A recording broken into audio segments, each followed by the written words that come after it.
진성그룹의 회장실은 도시의 스카이라인을 한눈에 담고 있었다.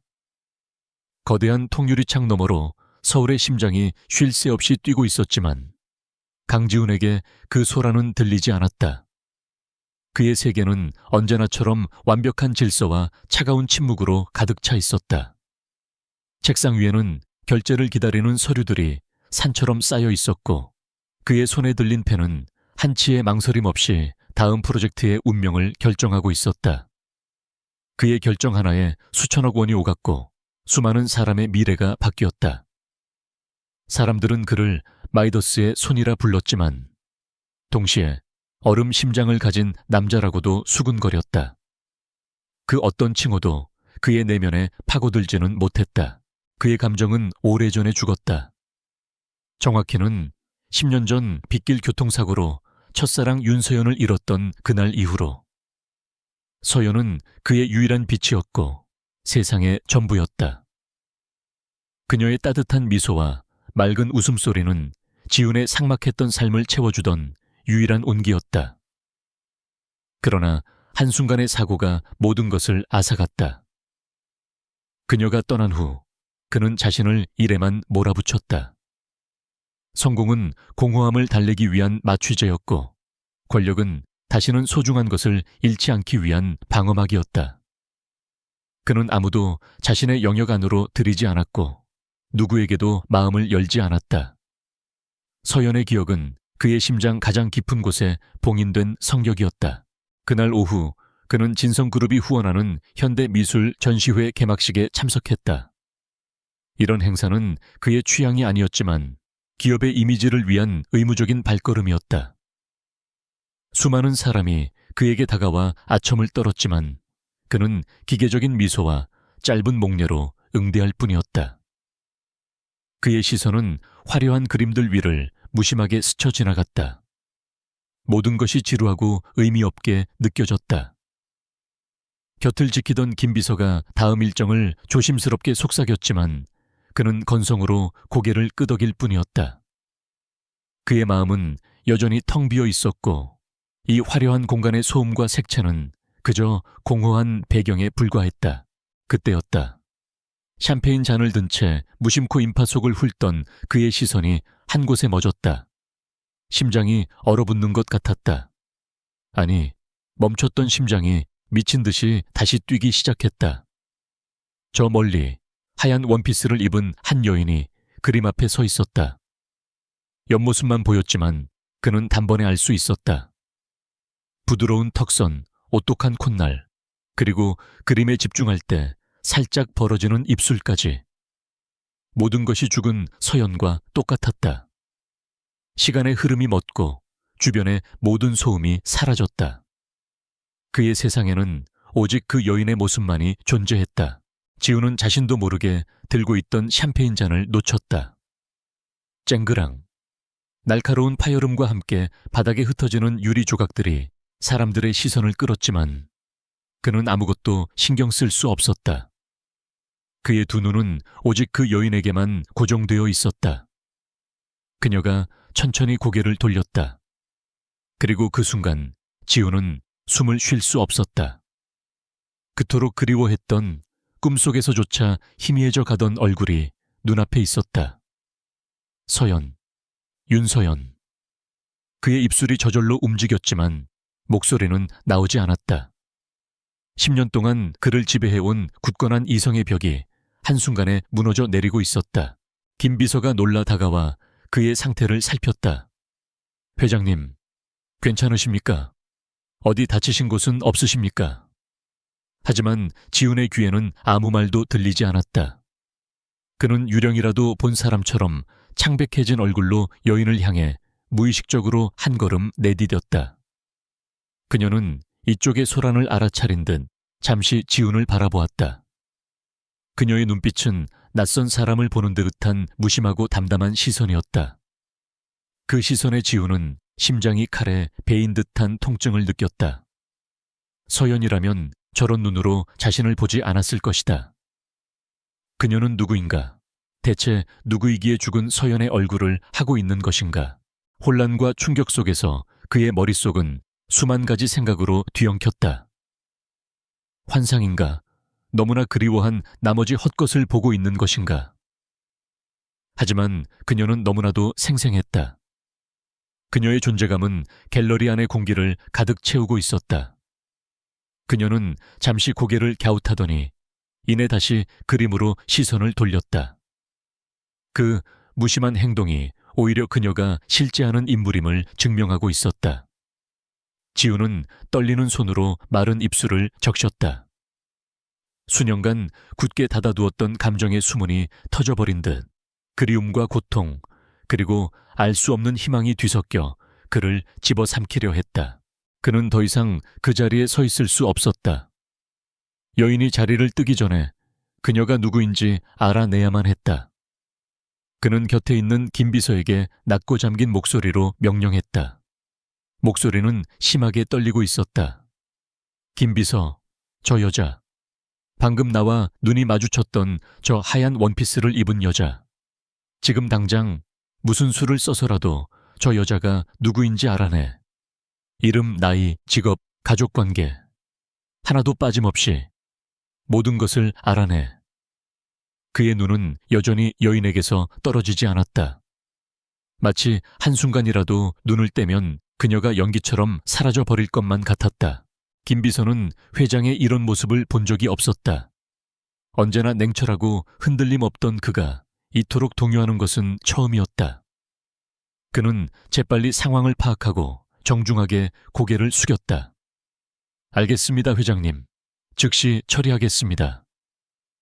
김비서가 사람들에게 양해를 구하며 조용히 움직이는 동안 지우는 여전히 그 자리에 못 박힌 듯 서 있었다.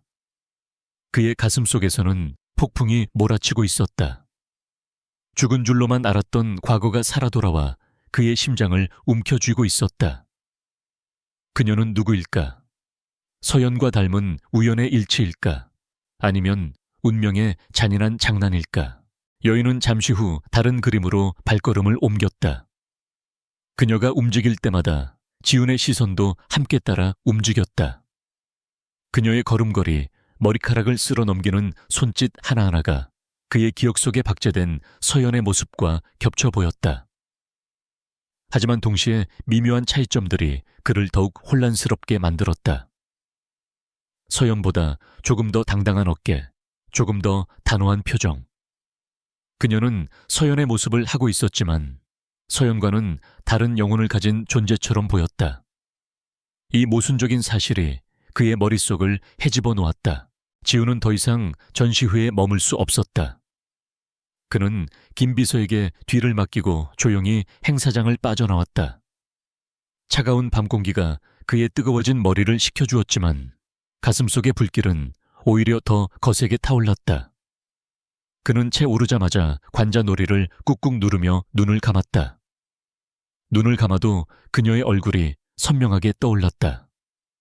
10년 전의 서연과 지금의 그녀가 겹쳐지며 그를 혼란의 소용돌이 속으로 밀어넣었다. 그날의 사고는 단순한 사고가 아니었던가? 혹시 그가 모르는 무언가가 있었던 것은 아닐까? 그의 머릿속에 수많은 의문이 피어올랐다. 지난 10년간 그는 서연의 죽음을 의심하지 않았다. 빗길 과속으로 인한 단독 사고. 경찰의 결론은 명확했다. 하지만 오늘 그 여인의 등장은 그 경고했던 사실에 균열을 일으켰다. 아주 만약에 그 사고 뒤에 무언가 다른 진실이 숨겨져 있다면 그는 고개를 저었다. 너무 나간 생각일지도 모른다. 하지만 심장이 경고하고 있었다. 이것은 단순한 우연이 아니라고. 오늘 이 만남은 그의 멈춰버린 시간을 다시 움직이게 할 운명의 시작이라고. 차창 밖으로 스쳐 지나가는 도시의 불빛들이 흐릿하게 번져 보였다. 지우는 굳게 주먹을 쥐었다. 그는 알아내야 했다. 저 여자의 정체를. 그리고 그녀가 왜 서연의 얼굴을 하고 있는지. 그것이 자신의 삶을 송두리째 흔들게 될지라도 그는 더 이상 외면할 수 없었다. 봉인해두었던 판도라의 상자가 열리려 하고 있었다. 그는 그 상자 안에 희망이 있을지 아니면 더 깊은 절망이 있을지 알 수 없었지만 이제는 뚜껑을 열어볼 수밖에 없었다. 그의 삶은 오늘을 기점으로 다시 한번 경랑 속으로 빠져들고 있었다. 얼마 지나지 않아 김 비서로부터 첫 보고가 담긴 메시지가 도착했다. 한손, 28세, 프리랜서 미술품 복원 전문가. 짧은 정보였지만 지훈의 심장은 그 이름 석재에 강하게 반응했다. 한손. 서연과는 전혀 다른 이름. 하지만 그 이름은 이제 그의 뇌리에 깊이 새겨졌다. 그는 천천히 그 이름을 입안에서 굴려보았다. 한손. 그 이름 뒤에 숨겨진 진실은 무엇일까? 그는 곧 그녀를 다시 만나게 될 것이라고 직감했다. 그리고 그 만남이 모든 것의 시작이 될 것이라는 것도. 그는 운전기사에게 나지막이 목적지를 말했다. 본사로 돌아가지. 야근이다. 오늘은 잠들 수 없는 밤이 될 것 같았다. 머릿속을 가득 채운 한소은이라는 여자와 10년 전의 기억 때문에. 그는 이 혼란을 정리해야 했다. 그리고 다음 행동을 계획해야 했다. 그녀에게 어떻게 접근할 것인가? 그녀에게서 무엇을 알아낼 것인가? 그의 눈빛은 다시 예전의 냉철하고 날카로운 사업가의 눈빛으로 돌아와 있었다. 하지만 그 깊은 곳에서는 이전에는 없었던 뜨거운 감정의 불씨가 희미하게 타오르고 있었다. 10년간 멈춰있던 그의 심장이 다시 뛰기 시작했다. 다음 날 새벽, 강지훈은 여전히 회장실 소파에 앉아 밤을 새우고 있었다. 그의 앞 테이블에는 김 비서가 가져온 한소은에 대한 상세한 보고서가 놓여 있었다. 수십 장에 달하는 보고서는 그녀의 28년 인생을 압축해 놓은 듯했다. 명문 미술대학을 우수한 성적으로 졸업하고 이탈리아 피렌체에서 복원 기술을 연수했으며 현재는 작은 개인 작업실을 운영하는 프리랜서 복원 전문가. 부모님은 어릴 적 이혼했고 현재는 홀어머니와 함께 평범한 아파트에 살고 있었다. 그녀의 삶은 특별할 것도 의심스러울 것도 없는 평범함 그 자체였다. 윤서연과의 연결고리는 어디에도 존재하지 않았다. 보고서를 몇 번이고 다시 읽었지만 결과는 같았다. 그녀는 그저 윤서연과 기적적으로 닮은 전혀 다른 사람이었다. 이성적으로는 그렇게 결론 내렸지만 지훈의 심장은 그 사실을 받아들이기를 거부했다. 세상에 이렇게까지 닮은 사람이 우연히 존재할 수 있단 말인가? 그는 보고서에 첨부된 그녀의 증명사진을 가만히 들여다보았다. 무표정한 얼굴이었지만 그 안에는 서연에게서는 볼 수 없었던 어떤 단단함과 고집이 느껴졌다. 그는 혼란스러웠다. 그녀를 향한 이 끌림이 단순히 서연에 대한 그리움 때문인지 아니면 한소은이라는 사람 자체에 대한 호기심 때문인지 분간할 수 없었다. 지훈은 결심을 굳혔다. 그녀를 만나야 했다. 직접 만나서 대화해보고 그녀의 눈을 보고 목소리를 들어야만 이 지독한 혼란의 실체를 파악할 수 있을 것 같았다. 하지만 무작정 찾아갈 수는 없었다. 대한민국에서 그의 얼굴을 모르는 사람은 드물었고 그런 그의 갑작스러운 등장은 그녀에게 불필요한 경계심만 심어줄 터였다. 그는 가장 자연스럽고 합리적인 방법을 찾아야 했다. 그는 인터폰을 눌러 김 비서를 호출했다. 김 비서, 진성미술관 소장품 중에 복원이 시급한 작품 목록을 가져와. 특히 17세기 네덜란드 유화 쪽으로.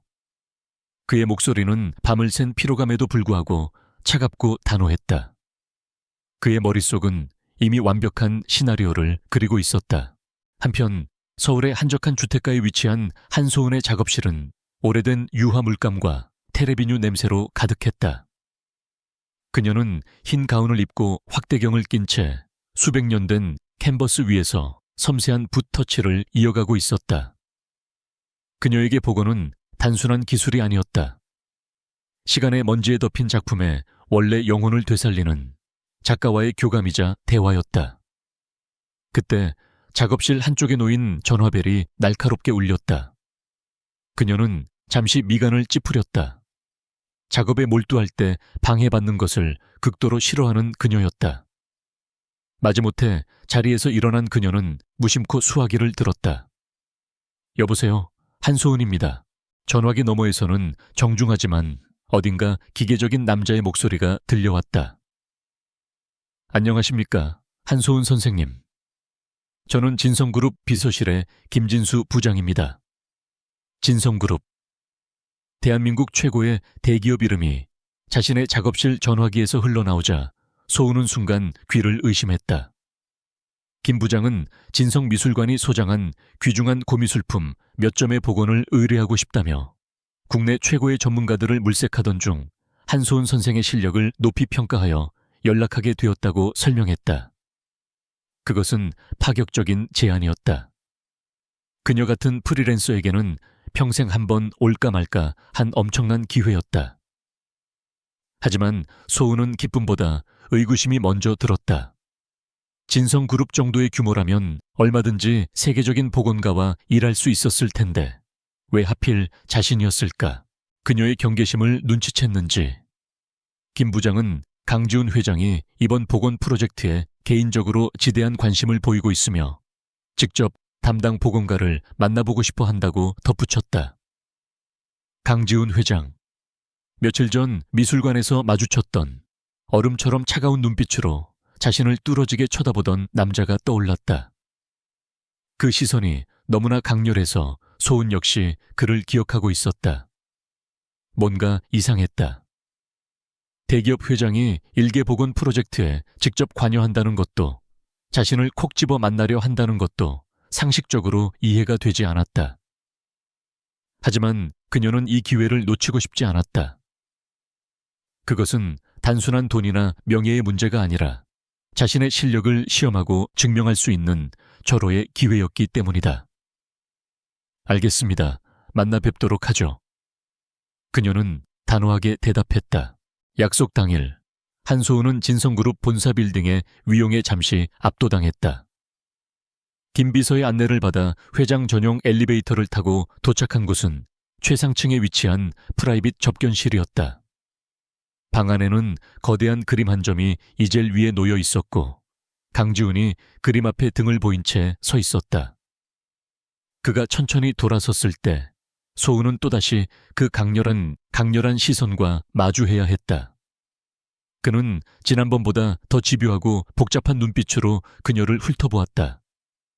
마치 그녀의 가면 아래 숨겨진 본 모습을 꿰뚫어 보려는 듯한 시선이었다. 그녀는 애써 태연한 척하며 먼저 인사를 건넸다. 처음 뵙겠습니다. 한소은입니다. 강지훈입니다.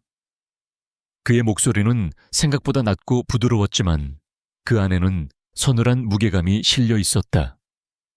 그는 복원을 의뢰할 작품에 대해 설명하기 시작했다. 그의 설명은 전문가 수준으로 해박했고 작품에 대한 깊은 애정마저 느껴졌다. 하지만 소은은 그의 말에 온전히 집중할 수 없었다. 그의 시선이 대화 내내 자신의 얼굴, 언저리를 떠나지 않았기 때문이다. 그는 그림이 아닌 자신을 분석하고 있었다. 불편함이 목까지 차올랐을 때 그녀는 참지 못하고 입을 열었다. 회장님께서 이렇게 직접 복원 프로젝트를 챙기시는 건 이례적인 일이라고 들었습니다. 특별한 이유라도 있으신지요? 그녀의 질문은 정중했지만 날카로운 가시가 숨어 있었다. 그녀의 당돌한 질문에 지훈의 눈빛이 미세하게 흔들렸다. 그는 잠시 침묵하다가 이내 감정을 갈무리하고 입을 열었다. 이 그림은 제게 개인적으로 의미가 깊은 작품입니다. 돌아가신 어머니께서 가장 아끼시던 그림이죠. 그것은 거짓말이었다. 하지만 지금 진실을 말할 수는 없었다. 그의 대답에 소은의 눈빛이 조금 부드러워졌다. 그녀는 그의 말에서 진심을 읽으려 애썼다. 그 순간만큼은 그의 눈빛에서 차가운 기업가의 모습 대신 소중한 것을 잃은 한 남자의 쓸쓸함이 비쳤기 때문이다. 그녀는 고개를 끄덕였다. 최선을 다하겠습니다. 회장님의 어머님께서 보셨던 그 모습 그대로 되돌려 놓겠습니다. 그녀의 목소리에는 자신의 일에 대한 강한 자부심과 책임감이 묻어났다. 대화가 끝난 후에도 지우는 쉽게 그녀를 보내주지 않았다. 그는 차를 대접하며 일상적인 질문들을 던졌다. 어디서 공부했는지, 일은 힘들지 않은지, 취미는 무엇인지.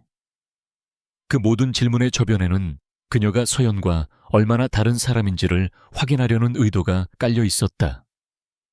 소은은 그의 의도를 어렴풋이 짐작했지만 굳이 내색하지 않고 담담하게 대답했다. 그녀는 강지훈이라는 남자가 자신에게 어떤 이유로든 강하게 끌리고 있다는 것을 느낄 수 있었다. 하지만 그 이유가 무엇인지, 그것이 자신에게 득이 될지 실이 될지는 아직 알 수 없었다. 그녀는 그저 경계를 늦추지 않은 채 상황을 지켜보기로 했다. 같은 시각 진성그룹의 가장 큰 경쟁사인 태양그룹의 회장실에서는 어두운 음모가 피어오르고 있었다. 최만식 회장은 부하 직원이 건넨 사진 몇 장을 보며 흡족한 미소를 짓고 있었다. 사진 속에는 강지훈과 한소은이 진성그룹 본사 로비에서 함께 있는 모습이 담겨 있었다. 기가 막히게 닮았군. 죽은 윤서연이 환생이라도 한 것 같아. 최만식의 목소리에는 탐욕스러운 즐거움이 가득했다. 그는 10년 전 윤서연의 사고에 깊이 관여한 인물이었다. 서연의 아버지가 자신의 비리를 파헤치자 사고를 위장해 부녀를 함께 제거해버렸던 것이다. 그에게 강지훈은 눈엣 가시 같은 존재였다. 사사건건 자신의 사업을 방해하고 호시탐탐 태양그룹을 위협하는 젊고 오만한 경쟁자. 그는 강지훈의 약점을 찾기 위해 혈안이 되어 있었지만 얼음처럼 차가운 그에게서는 좀처럼 빈틈을 찾을 수 없었다. 그런데 이제야 완벽한 약점이 제 발로 굴러 들어온 것이다. 그는 비서에게 명령했다. 저 한소은이라는 계집에 대해 샅샅이 조사해.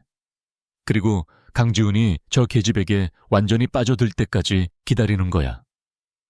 가장 결정적인 순간에 가장 아프게 그 숨통을 끊어줄 완벽한 무기가 될 테니. 최만식의 눈이 뱀처럼 번뜩였다. 운명의 톱니바퀴가 이제 비극을 향해 서서히 움직이기 시작하고 있었다. 한소은과의 만남 이후 강지훈의 일상은 표면적으로는 같았지만 내면은 완전히 뒤바뀌어 있었다.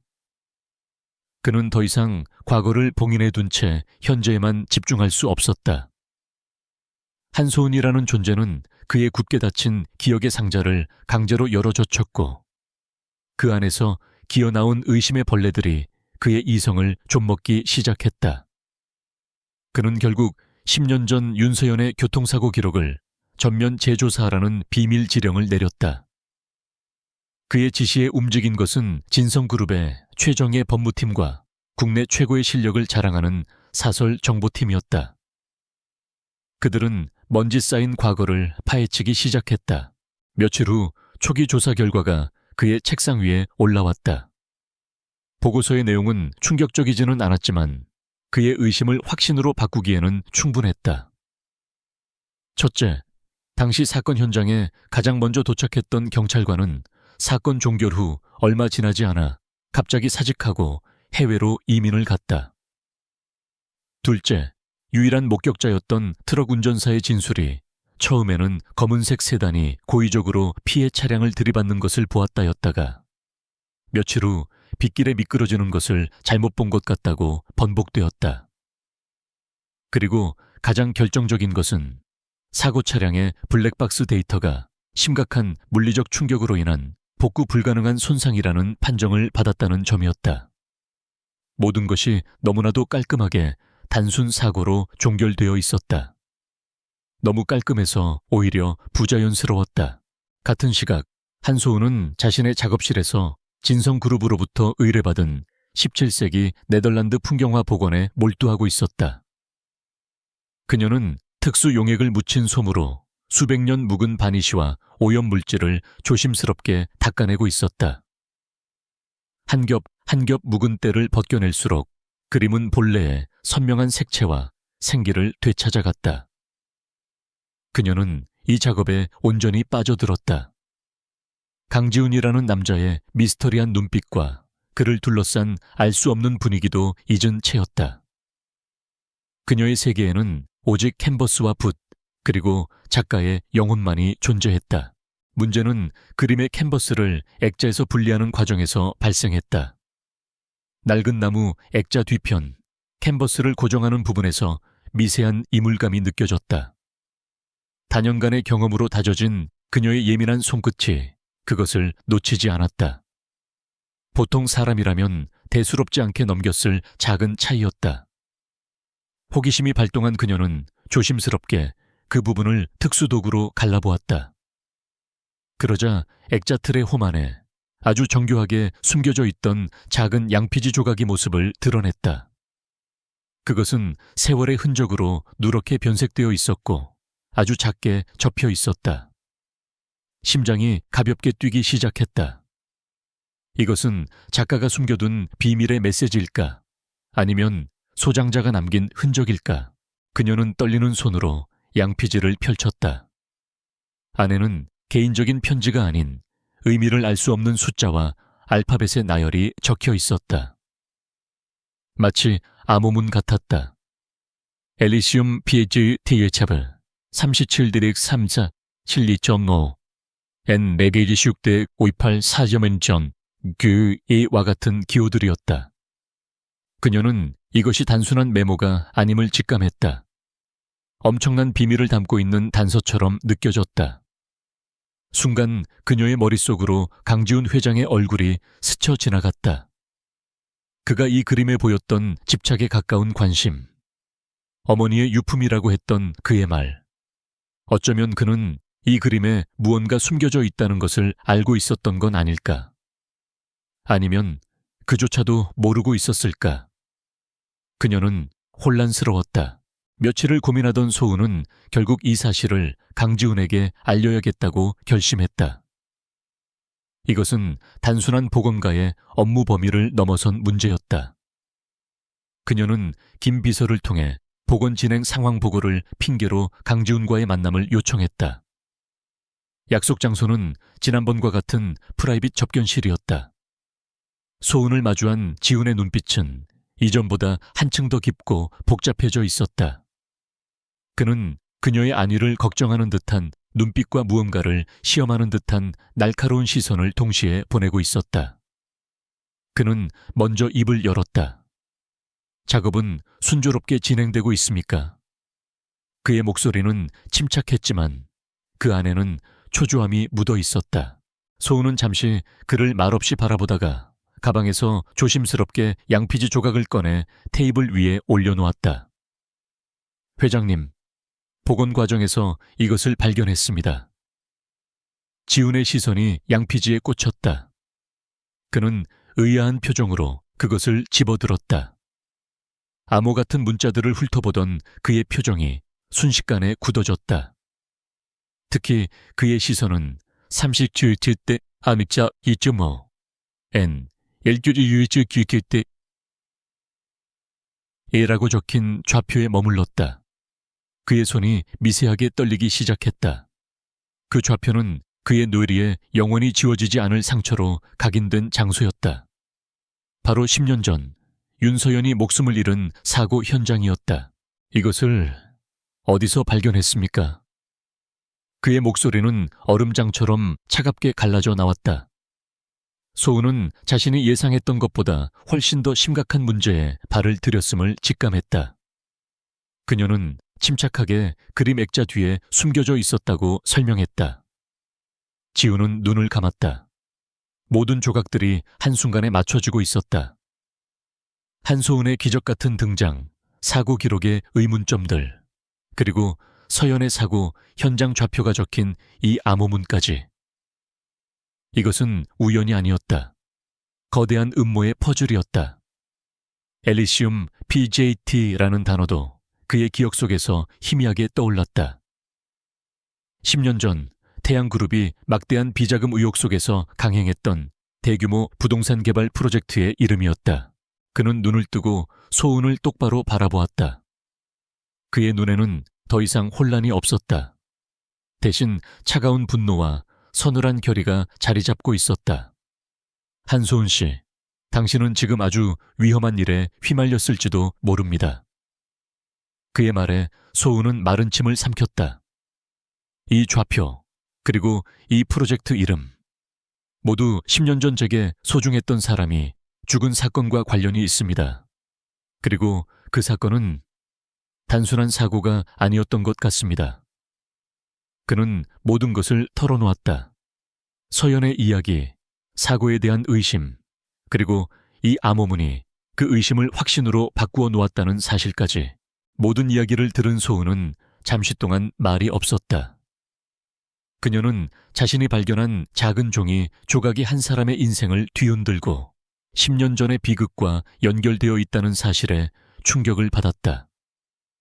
하지만 그녀의 눈에는 두려움보다 오히려 어떤 사명감과 호기심이 타오르고 있었다. 그녀는 억울하게 덮인 진실을 외면할 수 있는 사람이 아니었다. 제가 뭘 도우면 될까요? 그녀의 입에서 나온 말은 지훈을 놀라게 했다. 그는 그녀가 한 발 물러서리라 생각했다. 하지만 그녀는 오히려 더 깊이 들어오려 하고 있었다. 지훈은 그런 그녀를 보며 처음으로 서연의 그림자가 아닌 한소은이라는 여자를 제대로 마주보았다. 강하고 올곧고 두려움 앞에서 물러서지 않는 사람. 그는 그녀를 이 위험한 일에 끌어들인 것에 대한 죄책감을 느꼈지만 동시에 그녀와 함께라면 진실을 밝힐 수 있을 것이라는 강한 믿음이 생겨났다.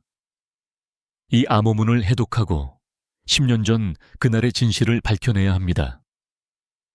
나와 함께해 주시겠습니까? 그의 제안은 더 이상 의뢰인과 계약자의 관계가 아니었다.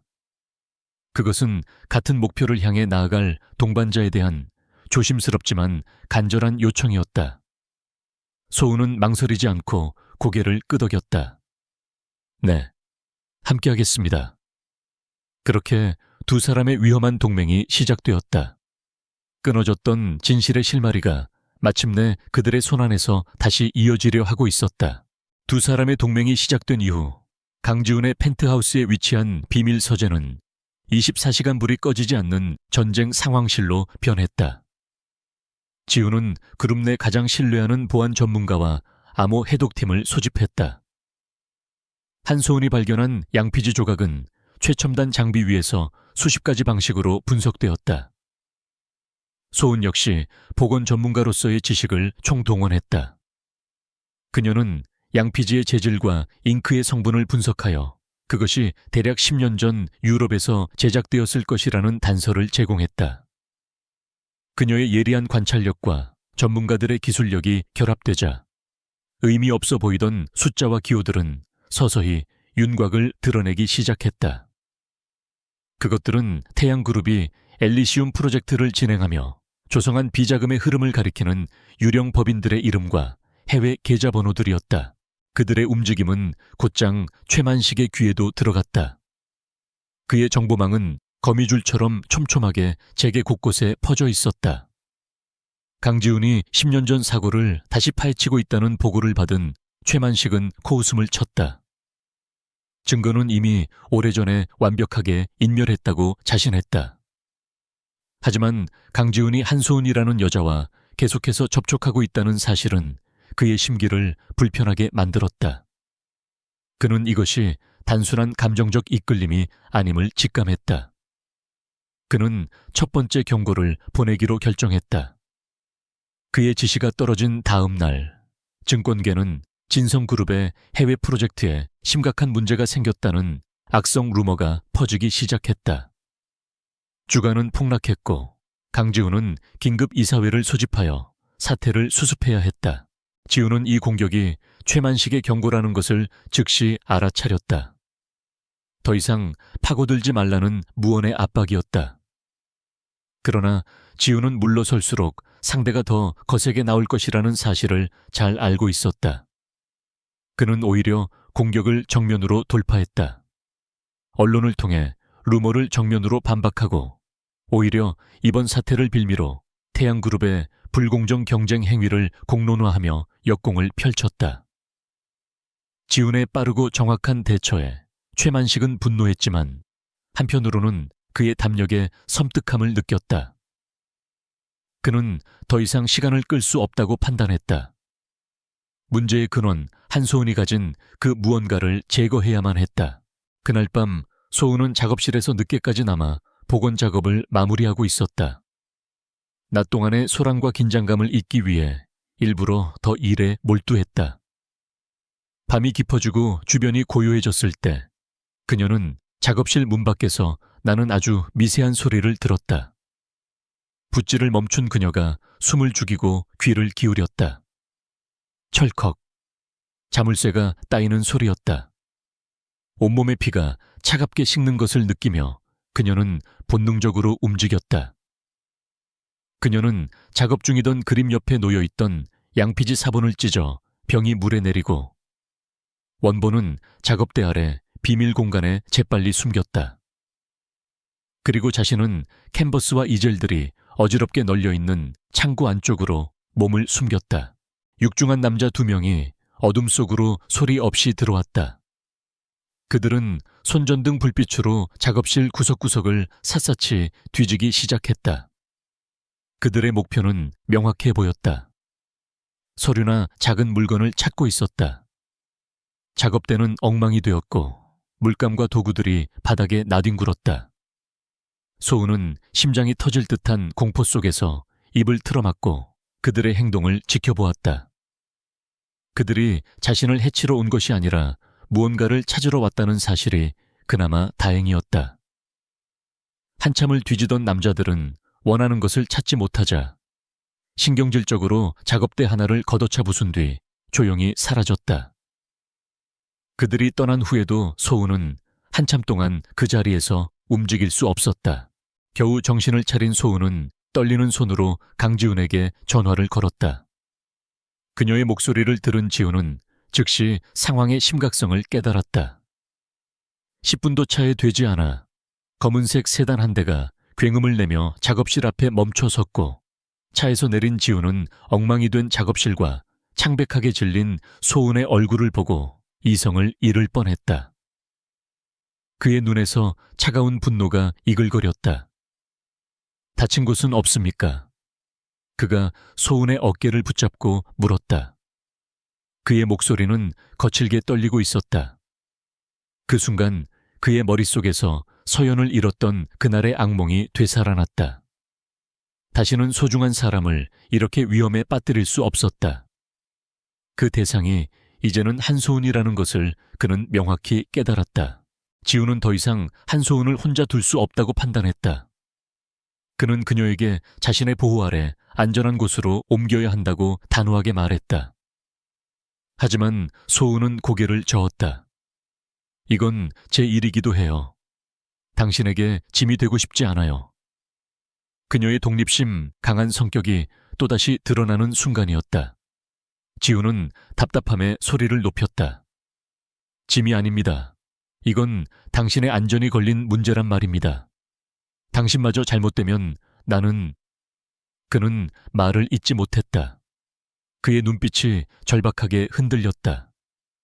소은은 그의 눈에서 서연을 향한 죄책감과 자신을 향한 진실한 걱정이 뒤섞인 복잡한 감정을 읽었다. 그녀는 결국 그의 고집을 꺾지 못하고 고개를 끄덕였다. 그녀가 옮겨진 곳은 강지훈의 펜트하우스 내부에 있는 별도의 게스트 스위트룸이었다. 철저한 보안 시스템과 경호원들이 24시간 지키는 서울에서 가장 안전한 장소 중 하나였다. 소은은 갑작스러운 환경 변화에 어색함을 느꼈지만 지훈의 배려는 세심했다. 그는 그녀가 작업을 계속할 수 있도록 방 하나를 완벽한 복원 작업실로 만들어 주었고 그녀가 평소 즐겨 듣는 음악과 좋아하는 종류의 차까지 준비해 놓았다. 그는 더 이상 차가운 회장님이 아니었다. 그녀의 일상에 스며들어 그녀를 지키려는 한 남자였다. 강요된 동거였지만 위험 속에서 싹튼 두 사람의 관계는 이 안전한 공간 안에서 이전과는 다른 감정의 밀도를 더해가기 시작했다. 외부의 위협이 거세질수록 그들의 내적 결속은 더욱 단단해지고 있었다. 강지훈의 펜트하우스에서의 생활은 안전했지만 숨막혔다. 한소은은 황금 새장 속에 갇힌 새와 같았다. 창밖으로는 서울의 화려한 야경이 그림처럼 펼쳐져 있었지만 그녀는 자신의 작은 작업실에 밴 땀과 유화, 물감 냄새를 그리워했다. 강지우는 그녀에게 최고의 환경을 제공했지만 두 사람 사이에는 보이지 않는 벽이 존재했다. 그들은 함께 식사를 하고 밤늦도록 암호 해독에 대해 논의했지만 그들의 대화는 철저히 사건에만 국한되었다. 사건 외의 주제에 대해서는 서로가 애써 침묵했다. 윤서연이라는 이름은 금기어처럼 그들 사이에 떠돌았고 그 그림자는 그들의 관계를 무겁게 짓누르고 있었다. 그날 밤도 다르지 않았다. 늦은 저녁 식사 후 지우는 서재에서, 소우는 임시 작업실로 개조된 방에서 각자의 일에 몰두했다. 소우는 복원 작업이 거의 마무리된 그림을 가만히 들여다보고 있었다. 폭풍우가 몰아치는 바다를 그린 그림이었다. 성난 파도와 금방이라도 부서질 듯한 작은 배의 모습이 마치 지금 자신들의 처지처럼 느껴졌다. 그때 서재 쪽에서 무언가 깨지는 소리가 희미하게 들려왔다. 놀란 그녀가 조심스럽게 서재 문을 열었다. 지훈이 바닥에 흩어진 유리 조각 앞에 멍하니 서 있었다. 그의 발치에는 깨진 액자가 놓여 있었고 그 안에는 10년 전 앳된 얼굴의 그와 윤서연이 환하게 웃고 있는 사진이 들어 있었다. 소우는 아무 말 없이 빗자루와 쓰레받기를 가져와 조용히 유리 조각을 치우기 시작했다. 지우는 그런 그녀를 말없이 바라볼 뿐이었다. 그의 얼굴에는 지금껏 본 적 없는 깊은 슬픔과 무력감이 어려 있었다. 유리를 다 치운 소우는 부엌으로 가 따뜻한 차 2잔을 가져왔다. 그녀는 그의 맞은편 소파에 앉아 조용히 찻잔을 내밀었다. 괜찮으세요? 그녀의 차분한 목소리가 서재의 무거운 침묵을 깨뜨렸다. 지우는 천천히 고개를 들어 그녀를 보았다. 그녀의 눈빛은 동정도 호기심도 아니었다. 그저 고요한 위로와 이해심이 담겨 있었다. 그 눈빛 앞에서 10년간 굳게 닫아두었던 지훈의 감정의 댐이 무너지기 시작했다. 그는 처음으로 누군가에게 윤서연의 이야기를 꺼내놓았다. 두 사람이 어떻게 만났는지, 얼마나 뜨겁게 사랑했는지, 그리고 미래를 어떻게 꿈꿨는지에 대해. 이야기가 10년 전 그날의 사고에 이르렀을 때 그의 목소리는 고통으로 잠겨 있었다. 그날 원래는 제가 서연이와 함께 가기로 했었습니다. 아버지를 만나러 가는 길이었죠. 하지만 갑자기 중요한 계약건이 터졌고 저는 서연이에게 혼자 가달라고 부탁했습니다. 일이 더 중요하다고 생각했던 거죠. 그게 그녀의 마지막 모습이 될 줄도 모르고 그의 눈에서 뜨거운 눈물 한 방울이 흘러내렸다. 그는 자신의 죄책감을 고백했다. 그녀를 지키지 못했다는 무력감, 성공에 눈이 멀어 가장 소중한 것을 잃었다는 후회. 그 모든 감정들이 그를 지난 10년간 살아있는 시체로 만들었다고. 소우는 그의 이야기를 묵묵히 들어주었다. 그의 고백이 끝났을 때 그녀는 섣부른 위로의 말을 건네지 않았다. 대신 그녀는 자신의 이야기를 조심스럽게 꺼냈다. 저에게도 아버지가 계셨어요. 무명 화가셨죠. 재능은 있었지만 세상 물정을 몰랐던 분이었어요. 결국 믿었던 동료 화가와 갤러리 관장에게 사기를 당해 평생 그린 그림을 모두 빼앗기고 빚더미에 앉게 되셨죠. 그녀의 목소리는 담담했지만 그 안에는 깊은 상처가 배어 있었다. 아버지는 그 충격으로 붓을 꺾으셨고 얼마 안 가 가족들을 버리고 떠나셨어요. 저는 아버지를 원망했지만 한편으로는 힘없는 정의가 얼마나 무력한지 깨달았어요. 그래서 복원가가 되기로 결심했어요. 최소한 저는 훼손되고 잊힌 가치들을 제 손으로 되살려낼 수 있으니까요. 그녀의 이야기는 거대한 음모는 아니었지만 세상의 부조리와 배신에 의해 소중한 것을 잃었다는 점에서 지훈의 상처와 맞닿아 있었다. 그들은 서로 다른 방식으로 상처받았지만 결국 같은 아픔을 공유한 영혼들이었다. 서로의 가장 깊은 상처를 공유한 그 순간 두 사람 사이를 가로막던 투명한 벽이 완전히 허물어졌다. 지우는 처음으로 한소은을 서연의 그림자에서 완전히 분리해서 바라보았다. 그녀는 단순히 서연을 닮은 여자가 아니었다. 자신만의 아픔을 딛고 스스로의 힘으로 굳건히 서 있는 강하고 아름다운 영혼을 가진 한소은이라는 한 사람이었다. 그녀를 지키고 싶다는 지금의 감정이 과거에 대한 부채감 때문이 아니라 그녀 자체를 향한 진실한 마음이라는 것을 깨달았다. 소은 역시 얼음 같은 가면 뒤에 숨겨진 지훈의 여린 속내와 뜨거운 진심을 보았다. 그날 밤 두 사람은 더 이상 사건에 대한 이야기를 하지 않았다. 대신 그들은 창밖의 야경을 바라보며 오랫동안 함께 앉아 있었다. 말이 없는 시간이었지만 그 어떤 대화보다 더 깊은 교감이 그들 사이에 흘렀다. 지훈이 망설임 끝에 조심스럽게 그녀의 손을 잡았다. 소은은 피하지 않고 조용히 그의 손을 마주 잡았다. 따뜻한 온기가 서로의 상처를 어루만져 주는 것 같았다. 그들의 동맹은 이제 단순한 진실 규명을 넘어 서로의 상처를 보듬고 함께 미래를 향해 나아가려는 약속으로 변모하고 있었다. 어둠 속에서 마주 잡은 두 손은 곧 시작될 거대한 방역을 위한 가장 강력한 무기가 될 것이었다. 서로의 상처를 보듬어준 그 밤 이후 펜트하우스의 공기는 완전히 달라졌다. 무겁게 감돌던 슬픔과 어색함은 사라지고 그 자리에는 뜨거운 결의와 단단한 신뢰가 들어찼다. 강지훈은 더 이상 과거의 망령에 시달리는 고독한 남자가 아니었다. 그의 눈빛은 10년 전의 비극을 바로잡고 사랑하는 여자를 지키겠다는 목표의식으로 서늘하게 빛났다. 한소은 역시 더 이상 보호받는 대상이 아니었다. 그녀는 지훈의 곁에서 그와 어깨를 나란히 하는 동반자이자 이 위험한 싸움의 핵심적인 파트너가 되었다. 그들의 감정적 교감은 이제 진실을 향한 가장 강력한 추진력이 되었다. 지훈은 자신의 슬픔을 완벽하게 힘으로 전환시켰다. 그는 즉시 비상대책팀을 재편했다. 이전의 비밀조사팀에 그룹 최고의 인수합병 전문가와 회계 분석팀까지 합류시켰다.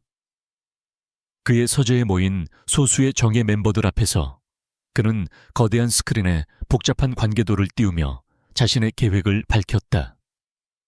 그것은 단순히 최만식의 과거 범죄를 밝혀내는 것에서 그치지 않는 그의 제국인 태양그룹 자체를 뿌리부터 뒤흔들어 버릴 치밀하고 대담한 전략적 방역 계획이었다. 작전은 두 갈래로 나뉘어 동시에 진행될 것이었다. 첫 번째 갈래는 과거를 향한 응징이었다. 정보팀은 한소은이 찾아낸 암호문을 바탕으로 10년 전 엘리시움 프로젝트의 비자금 흐름을 역추적했다. 동시에 과거 사건 기록에 등장했던 인물들의 행방을 쫓았다. 의문스럽게 은퇴했던 경찰, 진술을 번복했던 트럭 운전사, 그리고 당시 최만식의 수족처럼 움직였던 인물들까지. 지훈은 그들이 어디에 있든 무엇을 하고 있든 반드시 찾아내어 10년 전의 진실을 입에 담게 만들라고 명령했다. 그것은 서연의 억울한 죽음에 대한 정의를 실현하기 위한 길이었다. 두 번째 갈래는 현재를 향한 공격이었다. 회계 분석팀은 과거 비자금 조성 패턴을 분석하여 현재 태양그룹의 재무제표에 숨겨진 검은 구멍들을 찾아내기 시작했다. 지훈의 예측은 정확했다. 한번 비리의 맛을 본 최만식은 더욱 교묘하고 대담한 방식으로 분식회계와 횡령, 주가 조작을 일삼고 있었다. 인수합병 전문가들은 지훈의 지시 아래 여러 개의 유령 회사를 통해 시장에 풀린 태양그룹의 주식을 조용히 그리고 꾸준히 매집하기 시작했다. 최만식이 눈치채지 못하는 사이 그의 제국을 무너뜨릴 칼날이 소리 없이 턱 밑까지 다가오고 있었다. 이 거대한 체스판에서 한소은은 누구도 예상치 못한 조커 역할을 해냈다. 그녀는 사건의 직접적인 정보는 부족했지만 보건 전문가로서의 통찰력을 발휘했다. 그녀는 팀이 확보한 10년 전 프로젝트 관련 서류와 사진들을 검토하다가 서류 한 귀퉁이에 찍힌 희미한 인장의 미세한 비대칭성을 발견해냈다. 그것이 위조된 인장임을 증명해낸 것이다. 또한 당시 프로젝트 기념사진 속 인물들 중 한 명의 넥타이핀이 특정 비밀 모임의 상징이라는 사실을 미술사적 지식을 통해 밝혀내기도 했다. 그녀의 섬세한 눈은 냉철한 비즈니스맨들이 놓치고 지나쳤던 결정적인 단서들을 찾아내는데 큰 공헌을 했다. 작전이 진행될수록 최만식의 숨통은 서서히 조여들었다. 지훈의 팀은 해외로 도피해 있던 당시 담당 경찰관을 찾아내 그의 가족을 보호해주는 조건으로 결정적인 증언을 확보했다. 그는 당시 최만식 측으로부터 거액의 돈을 받고 사건을 단순 사고로 종결시켰다고 자백했다. 또한 과거 최만식의 비서로 일하다가 팽당했던 한 인물로부터 최만식이 윤 교수, 서연의 아버지와 그 딸까지 한꺼번에 정리해라고 말하는 내용이 담긴 낡은 녹음 테이프를 입수하는 데 성공했다. 그것은 최만식의 범죄를 입증할 스모킹건이었다. 모든 증거를 손에 쥔 지훈은 그러나 서두르지 않았다. 검찰에 바로 증거를 넘기는 것은 최만식에게 빠져나갈 시간을 주는 어리석은 짓이었다. 그는 최만식이 자신의 권력과 돈으로 법망을 농락하지 못하도록 사회적으로 완전히 매장시켜버릴 무대를 준비했다. 태양그룹의 주식을 충분히 확보한 그는 마침내 김 비서에게 지시를 내렸다. 언론사와 금융감독원에 태양그룹의 분식회계 의혹에 대한 익명의 제보를 흘리십시오. 그리고 긴급 임시 주주총회 소집을 위한 공시를 내보내도록 하세요. 안건은 현 경영진의 도덕적 해임 및 경영 능력 부재로 인한 대표이사 해임입니다. 그의 목소리는 차가웠지만 그 안에는 모든 것을 끝내겠다는 비장한 결의가 서려 있었다. 이제 주사위는 던져졌다. 최만식은 자신의 과거 범죄가 아니라 현재 자신이 일군 제국이 무너지는 것을 막기 위해 모든 수단을 동원해 주주총회에 나타날 것이었다. 지훈은 바로 그 자리에서 모든 주주와 언론이 보는 앞에서 그의 추악한 가면을 벗겨버릴 계획이었다. 펜트하우스 창밖으로 보이는 태양그룹의 빌딩을 바라보는 지훈의 눈빛이 날카롭게 번뜩였다. 10년을 기다려온 복수의 마지막 장이 이제 막 펼쳐지려 하고 있었다. 태양그룹의 임시 주주총회가 열리는 날, 호텔 연회장은 폭풍전야처럼 팽팽한 긴장감으로 가득 찼다. 익명으로 제보된 태양그룹의 비리, 의혹 기사가 연일 언론을 장식하면서 주주들과 기자들, 재계 관계자들로 발 디딜 틈이 없었다. 단상에 선 최만식 회장은 겉으로는 태연한 척 노기를 띠며 모든 의혹이 경쟁사의 음해일 뿐이라고 일축했지만 그의 눈은 불안하게 흔들리고 있었다. 그는 이 모든 일의 배후에 강지훈이 있음을 짐작했지만 그가 어떤 카드를 들고 있을지 몰라 초조했다. 그는 여전히 자신의 권력과 부로 모든 것을 막을 수 있다고 오만하게 믿고 있었다. 강지훈은 약속된 시간에 맞춰 연 회장의 모습을 드러냈다. 그의 등장은 그 자체로 거대한 파문을 일으켰다. 그가 태양그룹의 주요 주주라는 사실이 알려진 것은 바로 어제였다. 수많은 카메라 플래시가 터졌지만 그는 미동도 없이 단상을 향해 걸어갔다. 그의 곁에는 만류에도 불구하고 이 자리까지 함께 온 한소은이 있었다. 그녀는 지훈의 경호원들에게 둘러싸여 눈에 띄지 않는 자리에 앉았지만 그 어떤 위협 앞에서도 물러서지 않겠다는 굳은 의지가 그녀의 눈빛에 서려 있었다. 그녀는 이 잔인한 역사의 시작점을 제공한 사람으로서 그 끝을 자신의 눈으로 확인해야만 했다. 주주총회가 시작되고 의장의 제지에 아랑곳 없이 강지훈이 발언권을 얻어 단상에 올랐다. 그는 최만식의 분노 어린 시선을 차갑게 마주보며 준비해온 프레젠테이션을 시작했다. 그의 첫 번째 공격은 태양그룹의 현재 비리를 향했다. 거대한 스크린에는 지난 몇 년간 태양그룹이 저지른 수천억 원대의 분식회계, 자회사 부당 지원, 주가 조작에 대한 명백한 증거 자료들이 띄워졌다. 회계 장부와 해외 계좌 거래 내역, 내부자들의 증언까지. 연 회장은 순식간에 아수라장이 되었다. 주주들은 고성을 지르며 분노했고 최만식의 얼굴은 하얗게 질려갔다. 최만식이 필사적으로 회계상의 오류일 뿐이라고 변명하려던 순간 지우는 그의 말을 잘랐다. 최만식 회장의 부패는 어저늘의 일이 아닙니다. 그의 나지막한 목소리에 장내가 다시 조용해졌다. 스크린의 화면이 바뀌었다. 10년 전 환하게 웃고 있는 윤서연과 그녀의 아버지 윤 교수의 사진이었다. 최만식의 동공과 지진처럼 흔들렸다. 지우는 멈추지 않았다. 그는 위조된 경찰 조사 보고서, 해외에서 촬영된 전직 경찰의 영상 증언을 차례로 공개했다. 그리고 마지막으로 그의 손에 들린 녹음기에서 최만식의 목소리가 흘러나왔다. 그깟 교수 하나 처리 못해서 질질 끌어. 딸까지 함께 아주 깨끗하게 사고로 위장하란 말이야. 모든 것이 끝났다. 최만식의 마지막 이성의 끈이 끊어졌다. 그의 눈에 핏발이 서고 그는 이 모든 비극의 원인이 된 한 여자를 발견했다. 강지훈 때문에 이 자리에 와 있을 한소은. 그는 짐승 같은 괴성을 지르며 단상에서 뛰어내려 소은을 향해 돌진했다. 경호원들이 막을 틈도 없이 그는 연단에 있던 명패를 집어들고 소은의 목에 겨눴다. 움직이지 마. 모두 움직이면 이 여자도 죽는다. 강지훈, 당장 나를 에카 안에서 빠져나가게 할 헬기를 준비해. 연 회장은 비명과 카메라 셔터 소리로 아비규환이 되었다. 하지만 그 아수라장 속에서 강지훈은 놀라울 정도로 침착했다. 10년 전 사랑하는 사람을 지키지 못했던 무력한 그는 더 이상 없었다.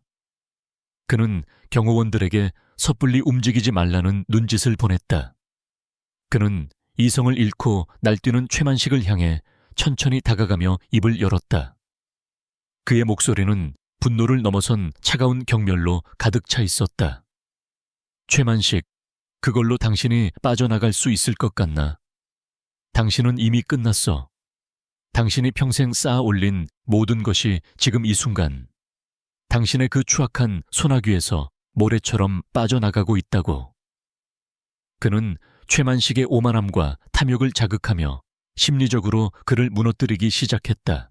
지훈의 말에 이성을 잃고 흥분한 최만식이 소은을 잡은 손에 힘을 주는 순간 소은이 기지를 발휘했다. 그녀는 신고 있던 하이힐 굽으로 그의 발등을 힘껏 내리찍었다. 악! 짧은 비명과 함께 최만식의 몸이 순간적으로 움찔했다. 지훈이 기다렸던 것은 바로 그 찰나의 빈틈이었다. 그는 번개처럼 몸을 날려 최만식의 팔을 꺾고 정확하게 급소를 가격하여 그를 무력화시켰다. 모든 것은 순식간에 일어났다. 요란한 소리를 내며 바닥에 쓰러진 최만식 위로 경호원들이 쏟아져 그를 완전히 제압했다. 지훈은 바닥에 나뒹구는 최만식에게는 눈길조차 주지 않았다. 그는 곧장 소은에게 다가가 그녀의 어깨를 붙잡았다. 괜찮아. 그의 목소리에는 안도감과 미안함이 뒤섞여 있었다. 소은은 가쁘게 숨을 몰아쉬면서도 그를 보며 고개를 끄덕였다. 두 사람의 눈이 마주쳤다. 그들의 눈빛 속에는 수많은 감정이 오갔다. 함께 위험을 이겨냈다는 안도감, 서로에 대한 깊은 신뢰, 그리고 마침내 길고 긴 악연을 끊어냈다는 승리감. 연 회장 밖에서 요란한 경찰 사이렌 소리가 점점 가까워지고 있었다. 10년간의 어두운 터널이 마침내 끝을 보이고 있었다. 최만식 회장이 주주총회 현장에서 체포된 사건은 대한민국을 뒤흔든 거대한 스캔들이 되었다. 언론은 연일 10년 전의 비극적인 사건과 현재의 경영 비리를 대서특필했고 태양그룹이라는 거대한 바벨탑은 속절없이 무너져 내렸다. 최만식의 공범들은 줄줄이 검찰에 소환되었고 그의 추악한 제국은 한 줌의 재로 변해갔다. 법의 심판은 더디지만 엄중하게 내려졌다. 최만식은 살인교사와 수조 원대의 경제범죄 혐의로 무기징역을 선고받았다. 정의는 마침내 제자리를 찾았다. 모든 것이 가라앉고 몇 주가 흐른 뒤 강지훈은 홀로 윤서연이 잠들어 있는 추모공원을 찾았다. 지난 10년간 그는 죄책감에 사로잡혀 이곳을 찾는 것조차 고통스러웠다. 하지만 오늘 그의 발걸음은 더 이상 무겁지 않았다. 그는 서연의 묘비 앞에 하얀 백합다발을 내려놓고 묘비에 새겨진 그녀의 이름을 부드럽게 쓸었다. 그는 처음으로 죄책감이나 후회가 아닌 평온한 마음으로 그녀에게 말을 건넸다. 이제 모든 진실이 밝혀졌으니 편히 잠들라고. 10년간 지고 있던 무거운 짐을 이제야 내려놓는다고. 그는 서연에게 한소은에 대한 이야기도 담담하게 꺼내놓았다. 당신과 참 많이 닮았지만 동시에 전혀 다른 아주 강하고 따뜻한 사람이라고. 그 사람 덕분에 멈춰있던 자신의 시간이 다시 흐르기 시작했다고. 이제 당신을 편안하게 보내줄 수 있을 것 같아, 서연아. 내 기억 속에서 당신은 언제나 가장 아름다운 모습으로 남아있을 거야. 고마웠어, 모든 것에. 그는 마지막 인사를 남기고 조용히 돌아섰다. 더 이상 과거는 그의 발목을 잡는 족쇄가 아니었다. 가슴 깊이 간직할 소중한 추억이 되었다. 그의 마음속에 길고 길었던 겨울이 끝나고 마침내 봄이 찾아오고 있었다. 시간이 흘러 가을이 깊어졌다. 세상은 떠들썩했던 스캔들을 서서히 잊어갔고 사람들은 각자의 일상으로 돌아갔다. 한소은 역시 자신의 작업실로 돌아왔다. 이전보다 더 넓고 안전해진 공간에서 그녀는 다시 붓을 들었다. 그녀는 더 이상 지훈의 펜트하우스에 머물지 않았다. 두 사람은 서로의 독립성을 존중하는 건강한 관계를 만들어가고 있었다. 그들은 더 이상 위험한 비밀을 공유하는 동지가 아니었다.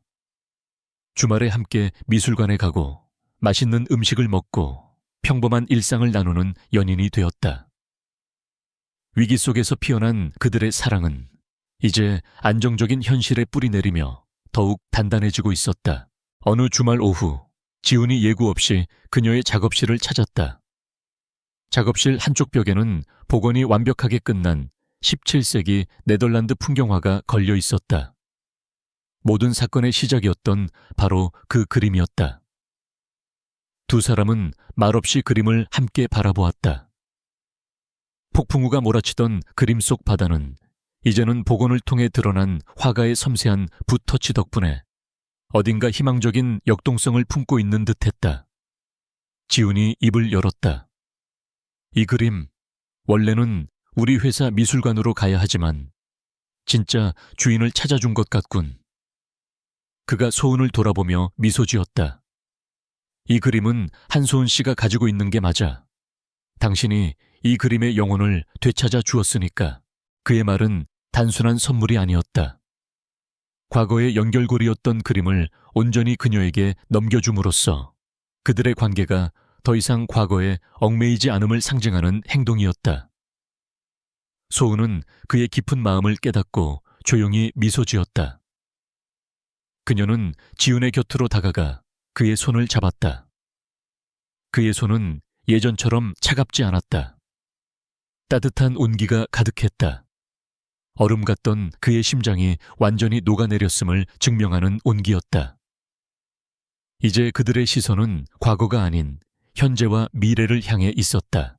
며칠 후 두 사람은 동해의 한적한 바닷가를 찾았다.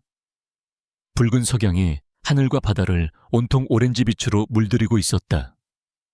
지훈과 소은은 말없이 손을 잡고 해변을 걸었다.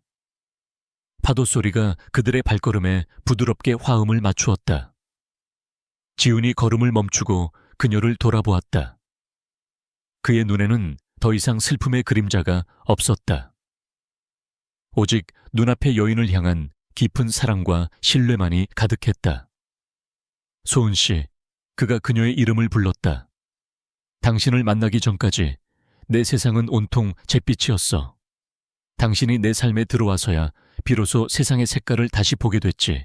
고마워. 내게 와줘서. 소은은 그의 고백에 말없이 그의 품에 안겼다. 두 사람은 오랫동안 서로를 끌어안았다. 차가운 바닷바람 속에서도 서로의 온기가 따스하게 퍼져나갔다. 그들은 기적처럼 만났고 위험한 운명을 함께 헤쳐나왔으며 서로의 깊은 상처를 보듬어 주었다. 이제 그들 앞에는 상처와 비극이 아닌 함께 만들어갈 새로운 날들만이 펼쳐져 있었다. 석양이 완전히 넘어가고 밤에 장막이 내렸지만 두 사람의 마음속에는 새로운 내일을 밝히는 찬란한 태양이 떠오르고 있었다. 그것은 길고 긴 어둠 끝에 찾아온 진정한 새로운 시작이었다.